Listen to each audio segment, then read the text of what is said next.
Ωραία, θα με ανοιχτείτε τώρα, γιατί θα κάνουμε σχολιασμό του φινάλε του The Walking Dead, θα μιλήσουμε για την ένατη σεζόν γενικά και υπάρχει μεγάλη πιθανότητα, περίπου 99,9% να κράξω την πλειοψηφία του fandom αυτή τη στιγμή, οπότε για unsubscribe μπορείτε να πάτε στο κανάλι μου και να πατήσετε το κουμπάκι εκεί που λέει εγγεγραμμένος και να σβήσετε την εγγραφή σας.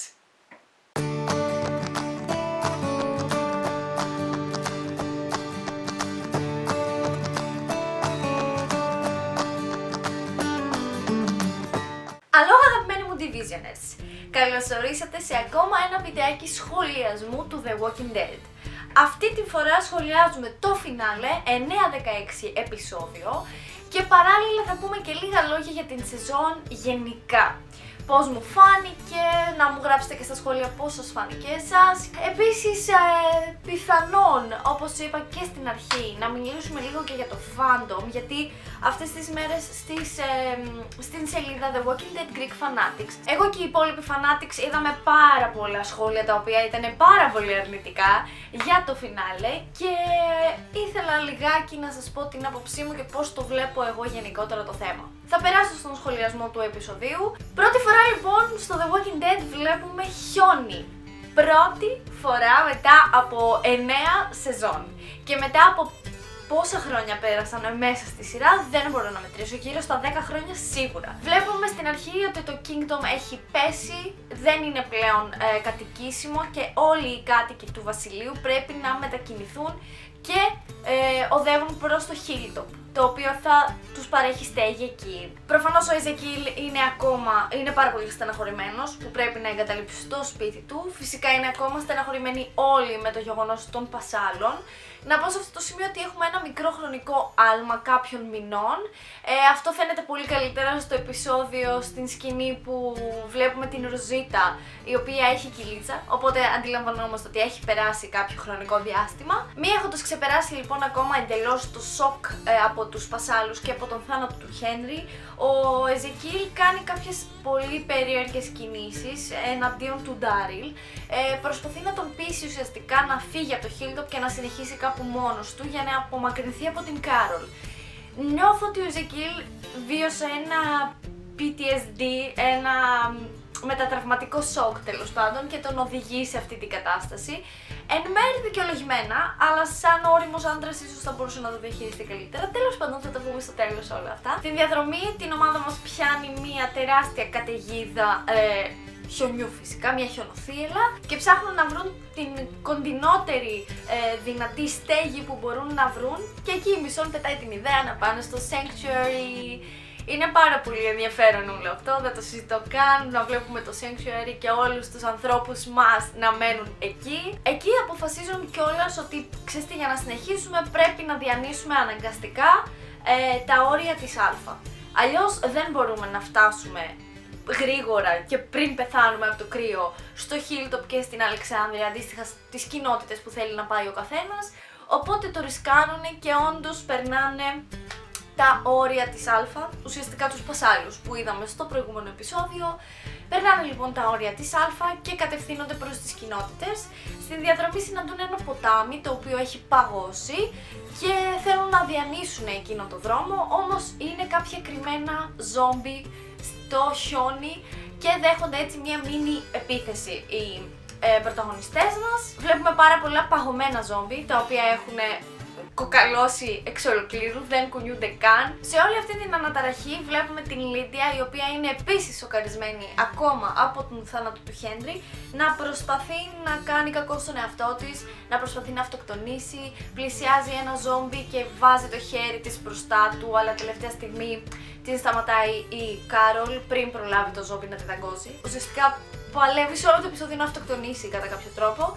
Και μετά βλέπουμε ότι ζητάει από την Κάρολ να την σκοτώσει γιατί η ίδια είναι πολύ αδύναμη και δεν μπορεί να το κάνει. Η Κάρολ φυσικά της αρνείται και της λέει ότι δεν είσαι αδύναμη και της δίνει το χέρι της. Πάρα πολύ συγκινητική στιγμή, αν ρωτάτε εμένα, δεν ξέρω γιατί με επηρέασε τόσο πολύ. Πίσω στην Αλεξάνδρεια βλέπουμε ότι το κρύο έχει αρχίσει να γίνεται πάρα πολύ τσουκτερό, οπότε όλοι οι κάτοικοι της πόλης πρέπει να μοιραστούν σε σπίτια τα οποία έχουν τζάκι. Αυτά είναι περιορισμένα και ο Γκάμπριελ λέει ότι ξέρετε τι, δεν μπορούμε να αφήσουμε τον Negan κάτω στο υπόγειο στη φυλακή να παγώσει, πρέπει αναγκαστικά να τον ελευθερώσουμε. Και έτσι και γίνεται, παίρνουν τον Negan μαζί τους σε μια καλυβούλα που είναι ένα από τα 3 σπίτια τα οποία έχουν τζάκι. Όμως μετά από ένα ατύχημα που έγινε και το τζάκι έκανε καμπουμ, αναγκάζονται να μετακινηθούν στο σπίτι του Άρον. Χιονοθύελα έξω, χαμός. Μαζί τους σε όλο αυτό είναι και η Judith μαζί με τον μικρούλι RJ. Και στη διαδρομή, καθώς μετακινούνται από τη μία καλύβα στην άλλη, η Judith ακούει τον σκύλο του Daryl, τον οποίο τον είχε χάσει. Και όταν τον άκουσε, πάρα πολύ αυθόρμητα, φεύγει από το υπόλοιπο group και τρέχει να τον βρει. Ο Negan χωρίς δεύτερη σκέψη τρέχει από πίσω της, πάει να την βρει και την βοηθάει και εκεί η ανάμνηση του Negan να σπάει το κεφάλι του Glenn κάπως παίζει να έκανε φτερά από όλο το fandom. Βρίσκει λοιπόν τη μικρή Judith, της δίνει το μπουφάν του, την παίρνει, σώζει και τον σκύλο, τραυματίζεται στο πόδι του, αλλά ευτυχώς όλα καλά, ο Siddiq τον φροντίζει αργότερα. Καταφέρνει λοιπόν η ομάδα από το Kingdom να φτάσει στο Hilltop και η ομάδα από την Αλεξάνδρεια να φτάσει στην Αλεξάνδρεια ουσιαστικά πίσω. Εκεί στο Hilltop βλέπουμε ότι η Carol και ο Ezekiel χωρίζουν. Η Carol έχει καταλάβει ότι ο Ezekiel ζήτησε από τον Daryl να φύγει, ουσιαστικά σαν να του ρίχνει ευθύνες για το θάνατο του Henry, κάτι που η Carol δεν το κάνει και τους ζητάει να χωρίσουν. Πίσω στην Αλεξάνδρεια έχουμε μια πάρα πολύ όμορφη σκηνή όπου η Michonne με τα 2 της παιδιά, ο Άρον, ο Daryl, η Lydia και η Carol παίζουν χιονοπόλεμο στο ψεύτικο χιόνι. Πάρα πολύ γλυκιά σκηνή, ήταν τέλειο να βλέπω τον Daryl να χαμογελάει επιτέλους, είναι πολύ σπάνιο σε αυτή τη σειρά να βλέπουμε κάτι ευχάριστο. Από τα πρώτα πράγματα που κάνει η Michonne είναι να επισκεφτεί τον Negan στο νοσοκομείο για να τον ευχαριστήσει που έσωσε την Judith και εκεί έχουν έναν διάλογο ο οποίος έχει πάρα πολύ ενδιαφέρον. Και ουσιαστικά φαίνεται σαν να προσπαθούν κάπως να τα βρούνε για να συμμαχίσουν ενάντια σε έναν κοινό εχθρό. Προς το τέλος βλέπουμε και τους Whisperers, βλέπουμε να είναι σε κάποιο μέρος που έχει πάρα πολύ καλό καιρό. Και βλέπουμε ότι η Alpha είναι με τον Beta και του λέει ότι ξέρεις τι, πρέπει να δυναμώσω για τις μέρες που έρχονται.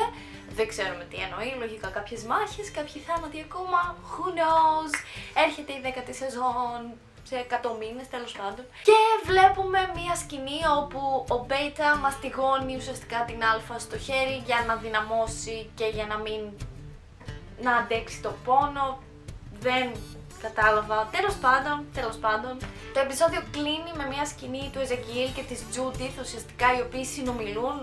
Ο Ezekiel στο Hilltop, η Judith στην Αλεξάνδρεια. Ο Eugene έχει καταφέρει να δημιουργήσει ένα σύστημα επικοινωνίας και έτσι οι δυο τους συνομιλούν και έχουν έτσι έναν πολύ μικρό γλυκό διάλογο και όταν ο Ezekiel σηκώνεται για να φύγει από το δωμάτιο ακούμε μια γυναικεία φωνή να έρχεται πάρα πολύ σπαστά και με χαμένο σήμα και διακοπές από τον ασύρματο ουσιαστικά. Και αυτό ήταν το φινάλε για φέτος. Τελείωσε το Walking Dead. Είναι δυστυχώς από τις σειρές που αρχίζουν σχετικά νωρίς και τελειώνουν σχετικά νωρίς γιατί έχει και λίγα επεισόδια και επίσης έχουμε ένα τεράστιο break εκεί στα Χριστούγεννα γύρω στους 2 μήνες και είναι πολύ ενοχλητικό. Αλλά από την άλλη πιστεύω ότι αν είχαμε περισσότερα επεισόδια θα χάναμε πάρα πολύ ποιότητα στην πλοκή. Εμένα προσωπικά λοιπόν, για να πω και την άποψή μου, το φινάλε μου άρεσε πάρα πολύ. Νομίζω ότι είναι από τα αγαπημένα μου επεισόδια φέτος. Μου άρεσε πάρα πολύ όσον αφορά την σκηνογραφία, σκηνοθεσία, την παραγωγή, τα εφέ, το πώς η δουλειά παίζει να έπεσε σε όλο αυτό που είδαμε. Μ' αρέσει πάντα να βλέπω λίγο πιο πίσω από την εικόνα που μας παρουσιάζουν στο επεισόδιο και πραγματικά πιστεύω ότι έπεσε πάρα πολύ δουλειά. Μου άρεσε που ασχοληθήκαμε επιτέλους ουσιαστικά για πρώτη φορά με τα στοιχεία της φύσης και είναι κάτι το οποίο το είχα ζητήσει και σε παλιότερο review, νομίζω το είχα σχολιάσει, ότι στο Walking Dead έχουμε δει βροχή καταιγίδα μόνο κάνα 2 φορές και νομίζω και στο Fear the Walking Dead πρέπει να είδαμε άλλη 1-2. Κατά τα άλλα δεν είχαμε δει ποτέ κάτι 38. Μου άρεσε πάρα πολύ γιατί δημιουργήθηκαν καινούργιες δυναμικές χαρακτήρων μέσα στο επεισόδιο. Με την μετακίνηση του Kingdom προς το Hilltop και με την συναναστροφή και των χαρακτήρων της Αλεξάνδρεια, πραγματικά δημιουργήθηκαν διάδες και τριάδες χαρακτήρων που δεν είχαμε συνηθίσει να βλέπουμε μαζί, να έχουν interaction.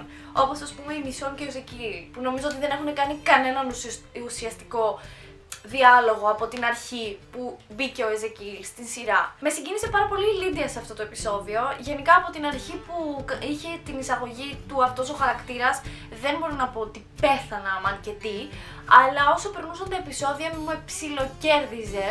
Σε αυτό το επεισόδιο πραγματικά με άγγιξε και με συγκίνησε πάρα πολύ και ειδικά το interaction της με την Κάρολ. Επίσης, για όσους λένε ότι ήταν πάρα πολύ δραματικός ο χωρισμός της Κάρολ και του Εζεκίλ, θέλω να πω ότι έχω δει σε πάρα πολλές σειρές ο θάνατος ενός παιδιού να χωρίζει το ζευγάρι. Δηλαδή, δεν θα σας πάρω καν για την πραγματικότητα που πιστεύω ότι ισχύει και στην πραγματικότητα αυτό, ότι πολλοί γάμοι περνούν κρίση μετά το χαμό ενός παιδιού. Θα σας πάρω το γεγονός ότι έχω δει παρόμοιες καταστάσεις υπό φυσιολογικές συνθήκες όμως, όχι να βρισκόμαστε υπό αποκάλυψη, όπου ο χαμός ενός παιδιού έχει φέρει καταστροφή στο γάμο. Πόσο μάλλον από την πλευρά της Κάρολ, όπου ουσιαστικά νιώθει ότι ο Εζεκίλ την κατηγορεί για το θάνατο του Χένρι ή ότι κατηγορεί τους υπόλοιπους ανθρώπους που νοιάζεται η ίδια. Από την πλευρά του Εζεκίλ όμως μπορώ να καταλάβω ότι έχασε το σπίτι του, έχασε τον γιο του και τώρα έφτασε κοντά να χάσει και την γυναίκα του και ένιωσε μεγάλη απειλή από έναν άλλον άντρα, ο οποίος ξέρει ότι έχει ιστορία με την γυναίκα του, αλλά θεωρώ ότι την έχασε και λίγο από δικά του λάθη και από δικές του λάθος κινήσεις. Σαν σεζόν γενικά νομίζω ότι η ένατη ήταν πάρα πολύ ικανοποιητική σε σχέση με τις δύο προηγούμενες σεζόν που ήταν ψιλομέτριες. Η σειρά νομίζω ότι έχει ανακάμψει.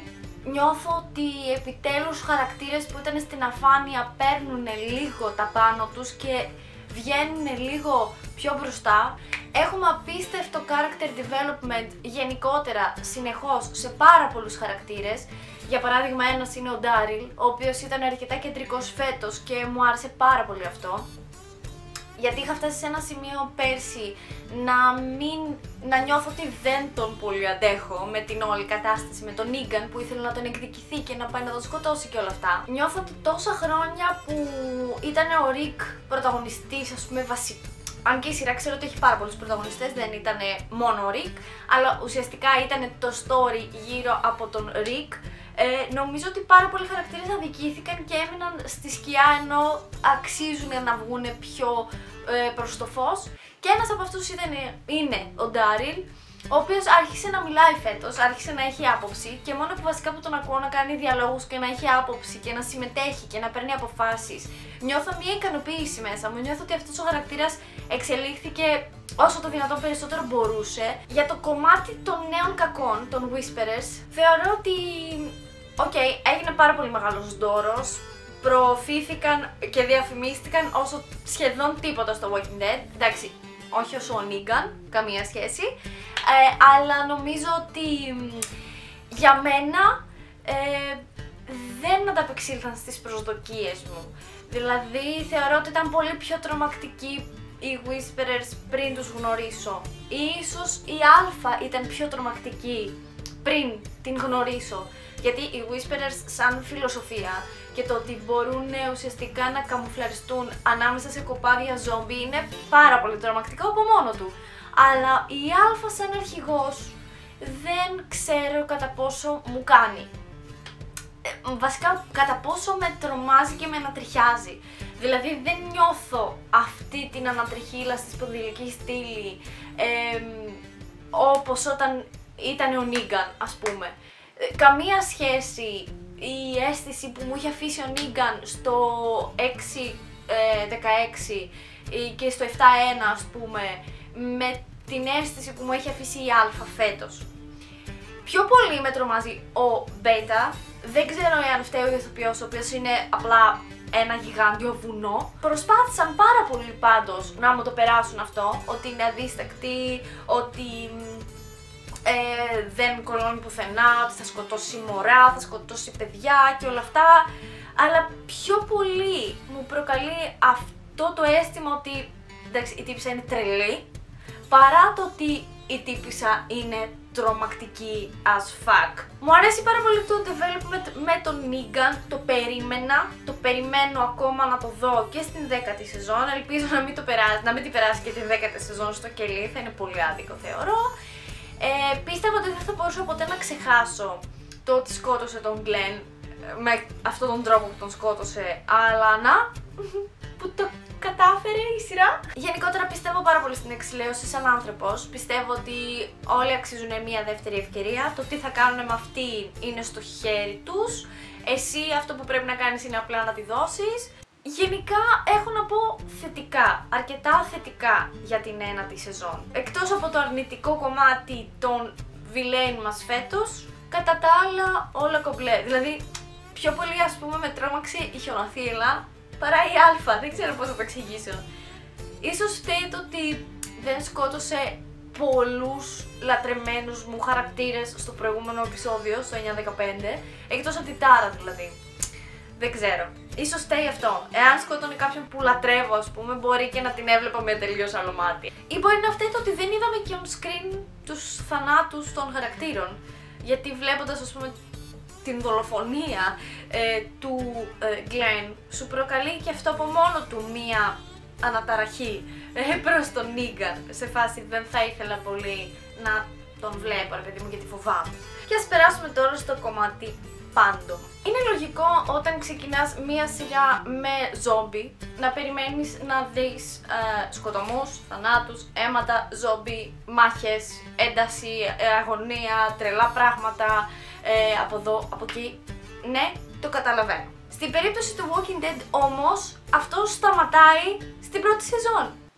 Σε δικαιολογώ, εάν είσαι στην πρώτη σεζόν και ακόμα περιμένεις ότι όλη η σειρά θα κυλήσει έτσι.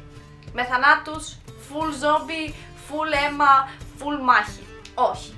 Το Walking Dead είναι μια σειρά που έχει σαν βάση τους χαρακτήρες, όχι τα zombie. Και όχι τα αίματα και όχι τους θανάτους. Ακόμα και οι θάνατοι μας επηρεάζουν γιατί δενόμαστε με τους χαρακτήρες. Και όχι επειδή βλέπουμε αίμα και κομμένα κεφάλια και αηδιαστικά πράγματα. Γιατί άλλωστε δεν επηρεαστήκαμε τόσο πολύ από τους πασάλους όσον αφορά τα άτομα που δεν ξέραμε. Δηλαδή εγώ προσωπικά δεν επηρεάστηκα καθόλου για κάποια από τα άτομα που ήταν στους πασάλους, γιατί πολύ απλά δεν τα ήξερα, δεν είχα επενδύσει. Για την Τάρα, ας πούμε, που την ξέρω από την τέταρτη σεζόν βασικά που έκανε εισαγωγή ο χαρακτήρας της, εννοείται ότι στεναχωρέθηκα γιατί έχω δεθεί με αυτόν τον χαρακτήρα συναισθηματικά. Έχω επενδύσει χρόνο σε αυτόν τον χαρακτήρα. Πώς γίνεται όμως αυτό? Πώς μπορείς να φτάσεις από το ένα σημείο στο άλλο? Δηλαδή, από το να μην γνωρίζεις ένα χαρακτήρα μέχρι το να δεθείς με ένα χαρακτήρα. Αυτό γίνεται μέσω της σειράς και μέσω των επεισοδίων και όταν η σειρά εμβαθύνει στους χαρακτήρες. Αυτό λοιπόν το φινάλε ήταν ένα επεισόδιο όπου η σειρά μπήκε σε βάθος στους χαρακτήρες. Άλλαξε πολλές δυναμικές. Επηρέασε την όλη σύνθεση της σειράς. Θεωρώ ότι είναι πάρα πολύ επιφανειακό να πει κάποιος ότι δεν του άρεσε το επεισόδιο επειδή δεν είχε κάποιον θάνατο, κάποια μάχη χοντρή ας πούμε, γιατί ουσιαστικά είχαμε κάποια μάχη του group μας με ζόμπι, τα οποία ήταν κιόλας μέσα στο χιόνι, οπότε τα εφέ ήταν θεϊκά. Το θεωρώ πάρα πολύ ρηχό, δηλαδή ουσιαστικά εσύ βλέπεις τη σειρά για ποιο πράγμα? Για να δεις τους χαρακτήρες να πεθαίνουν, άρα δεν σε ενδιαφέρει κάτι άλλο πέρα από αυτό.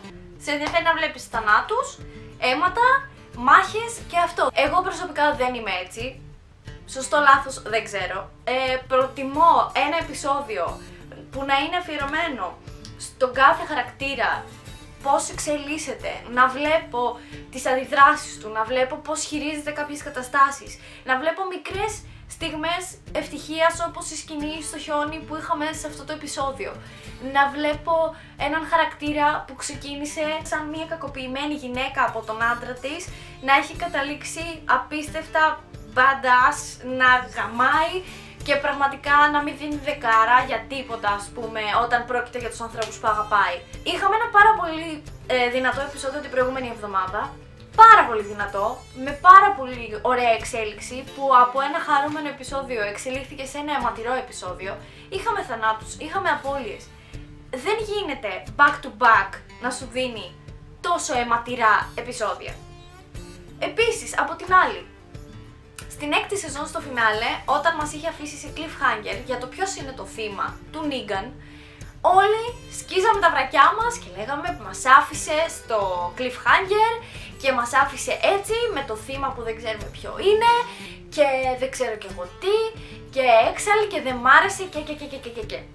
Τώρα που σου δίνει τα θύματα της Αλφα από το προηγούμενο επεισόδιο και σου χτίζει ένα season finale το οποίο μας γλιτώνει από όλη την μύρλα και τον θρήνο των θυμάτων των πασάλων και σου ξεκινάει εισαγωγή ουσιαστικά για την 10η σεζόν, πάλι γκρινιάζεις. Δεν μπορώ να καταλάβω. Πραγματικά αυτό το fandom του The Walking Dead νομίζω ότι είναι από τα πιο περίεργα και ιδιότροπα fandoms που έχω συναντήσει ποτέ και νομίζω ότι αυτό έχει πολύ μεγάλη βάση στα comics, τα οποία δεν τα έχω διαβάσει, αλλά νιώθω ότι όποτε αποκλίνουν λίγο από τα comics, τρελαίνεται ο κόσμος. Δεν ξέρω αν περίμενα να δει ένα αντίγραφο των comics στην οθόνη, που δεν νομίζω ότι θα είχε και τεράστιο νόημα σε αυτό το πράγμα, γιατί θα τα ξέρατε όλα, δεν θα υπήρχε καμία έκπληξη σε αυτό που θα ετοιμαζόσασταν να δείτε, επειδή το έχω συναντήσει σε αντίστοιχη κατάσταση με βιβλίο, όχι comics. Όλοι απλά ξέρουν τι θα ακολουθήσει και παντού υπάρχουν spoilers για το τι θα γίνει. Όταν μια σειρά ή ταινία παίρνει διαφορετική τροπή από το αρχικό της, από την αρχική της μορφή, δηλαδή είτε είναι comics, είτε είναι βιβλίο, είτε είναι περιοδικό, είτε είναι fan fiction, έχει απίστευτο ενδιαφέρον θεωρώ. Βλέπεις δύο διαφορετικά project. Τέλος πάντων, αυτό που ήθελα να πω είναι γενικά ότι καλό θα ήταν να κόψουμε λίγο την πολυδιοτροπία σε αυτά που βλέπουμε. Μπορεί όλο αυτό το ξέσπασμά μου να προκαλέσει κάποιους και να μην τους αρέσει, αλλά πραγματικά είναι η άποψή μου, είναι αυτό που βλέπω. Δεν μπορώ να κάνω κάτι άλλο από το να πω την άποψή μου, γιατί ουσιαστικά γι' αυτό με διάλεξαν και τα παιδιά να μπω στη σελίδα τους και στην ομάδα τους για να λέω τη δική μου άποψη και όχι να κρύβομαι πίσω από το δάχτυλό μου και να λέω πράγματα απλά για να γλύφω κόσμο. Αυτά είχα να σας πω. Λοιπόν, καλό χιάτους, καλή αναμονή που αρχίζει τώρα μέχρι τον Οκτώβριο λογικά με το καλό για την 10η σεζόν. Γράψτε μου κάτω στο σχόλιο πώς σας φάνηκε το φινάλε, πώς σας φάνηκε η σεζόν και ποια είναι η άποψή σας για το fandom. Κάτω στην περιγραφή θα βρείτε τα links μου για το Facebook και για το Instagram, μπορείτε να με ακολουθήσετε και εκεί πέρα. Επίσης θα βρείτε links για τις σελίδες Fear the Walking Dead Greece και The Walking Dead Greek Fanatics. Υπενθύμηση ότι το Fear the Walking Dead επιστρέφει το καλοκαίρι, τον Ιούνιο συγκεκριμένα. Stay tuned γιατί θα έχουμε reactions και... όχι reactions, recaps και σχολιασμούς και για το Fear the Walking Dead. Εγώ σας εύχομαι να βλέπετε πάρα πολλές σειρές, πάρα πολλές ταινίες, να μου στέλνετε τι βλέπετε γιατί με ενδιαφέρει και θέλω να το δω και εγώ, γιατί όπως έχουμε πει το motto αυτού του καναλιού είναι Who needs a life anyway. Σας φιλώ, σας αγαπώ και μέχρι την επόμενη φορά, γεια σας!